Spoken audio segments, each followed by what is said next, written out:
So guys, good morning. So ang gagawin ko ngayon ay aakyat ng Pacific View Deck. So ngayon, nag-stop over na ako sa parking area. So I need to walk around 15 minutes para makarating dun sa mismong Pacific View Deck. So ito, sobrang tahimik. Puro huni na lang ng ibon yung madidinig mo, saka yung sarili mong hinga.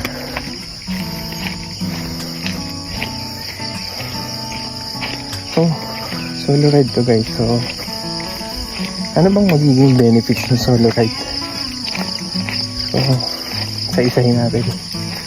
Una, wala kang iniintindi, wala kang iniintay, wala ding nag-aantay sa'yo, walang hassle sa pagka-travel. So kahit bagalan mo, kahit bilisan mo, anytime, pag may gusto kang puntahan, pag gusto mo lang matulog, gusto mo lang magpahinga, walang pipigil sa'yo. Less stress.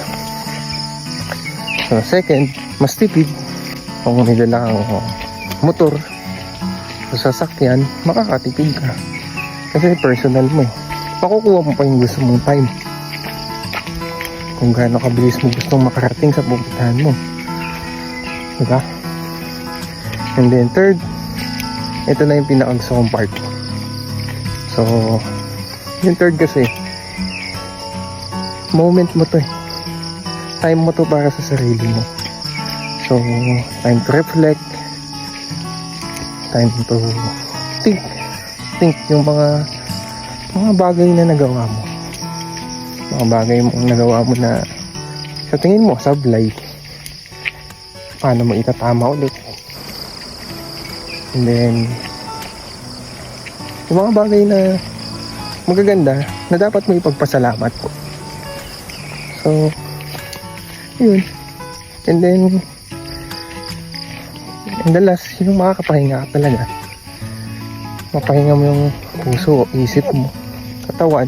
At the same time, may exercise kasi meron ganito, may lakad-lakad. So enjoy yung katawan mo, hindi bilang gustong-gusto mo talagang gawin to, pero some part ng buhay mo kailangan mong gawin to. After toxic days, toxic weeks, toxic months, kaya mo din isingit sa buhay mo. Maganda, diba? Enjoy lang, enjoy life lang. Marirealize mo yung pagod mo sa mga bagay-bagay. Kailangan mo din ng relaxing time. Yun, that's the advice na makukuha nyo sa akin. So take time para sa sarili, give time para sa sarili, kasi yung trabaho andyan lang naman yan, pera andyan lang, yung katawan natin tumatanda. So hintayin pa ba natin tumanda tayo bago natin gawin to? Sa tingin mo ba kaya mo pang maglakad ng ganito kalayo, ganito katagal, diba? Ganito kahirap. Kung makikita nyo naman, purong lakad lang yan. So it's better to do this na bata ka pa. Kaya kayo mga bata, gawin nyo to habang bata kayo. Huwag nyo ubusin yung pagod nyo, yung lakas nyo sa mga bagay na